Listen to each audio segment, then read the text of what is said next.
Tonight on Frontline, America's retirement crisis. It's tough to really worry about retirement right now. I guess plan B would be to keep working. My retirement plan is fingers crossed and pray, basically. Even if you have a 401k or IRA, will you have the money you need to retire? If you make $100,000 a year, you need $1.5 million to be okay. A lot of 401k programs are lousy. You put up 100% of the capital, you take 100% of the risk, and you get 30% of the return. Correspondent Martin Smith investigates. Make it simple. That's a question that can only be answered on what your risk appetite is. If you don't want making it simple. Well, I wish it was simpler. If you want to gamble with your retirement money, be my guest. Tonight on Frontline, the retirement gamble. The 401k is one of the only products that Americans buy that they don't know the price of it. It's also one of the products that Americans buy that they don't even know its quality. It's one of the products that Americans buy that they don't know its danger. And it's because the industry, the mutual fund industry, have been able to protect themselves against regulation that would expose the danger and price of their products. The effects of the current economic crisis have touched everyone. Even if you still have a good job and a paid-up mortgage, chances are your monthly 401k statement will remind you that you've lost a good chunk of your savings. Trillions of dollars have evaporated from those accounts that have become the prime source of retirement funds for a majority of American workers, affecting their psyche and their future. If you're still young enough, there's time to rebuild and recover. But if you're in your 50s or 60s or beyond, the consequences can be dire. And it's drawing attention to the shortcomings of a retirement system that's jeopardized the financial security of tens of millions of people. The fact is that the typical 401k investor is a financial novice. They don't know a stock from a line. And we give them a list of 20 or 30 mutual funds with really, really powerful names. You know, they sound like, gee, that's where I want to have my money. What are generally the quality of the mutual funds and 401k plans?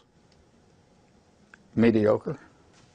I'll be real honest with you. With half the funds on the list, really dogs, what people would characterize as dogs, shouldn't be on the list to start with. There clearly has been a raid on these funds by the people of Wall Street, and it's cost the savers and the future retirees a lot of money that would otherwise be in their account, independent of the financial collapse. Representative George Miller of California is chairman of the House Committee on Education and Labor and a staunch critic of the 401k industry, especially its practice of deducting more than a dozen undisclosed fees from its clients' 401k accounts. Now you got a bunch of economic wizards jumping in and taking money out of your retirement plan, and they don't want to tell you how much. You can't decipher it in simple English, and they're not interested in disclosing it or having any transparency about it. And most of the people that look at their 401ks have no idea that these fees are being taken out. No. Where would you find it? Where would you find these fees in this prospectus?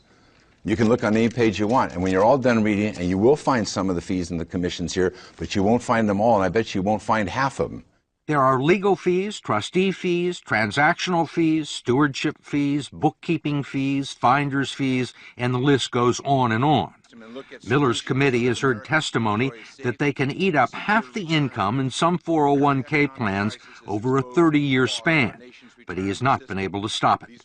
We tried to just put in some disclosure and transparency in these fees, and we felt the full fury of that financial lobbying.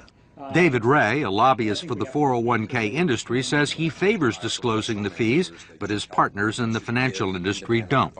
You think most people know these fees exist?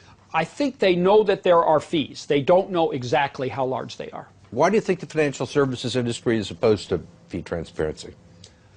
I don't know that they're opposed to it. I think the issue is... You don't think they're opposed to it? Well, they want to keep... You're a lobbyist in Washington, right? You know they're opposed to it. George Miller hasn't been able to get a bill to the floor. I think they want to keep the systems as simple and not make changes.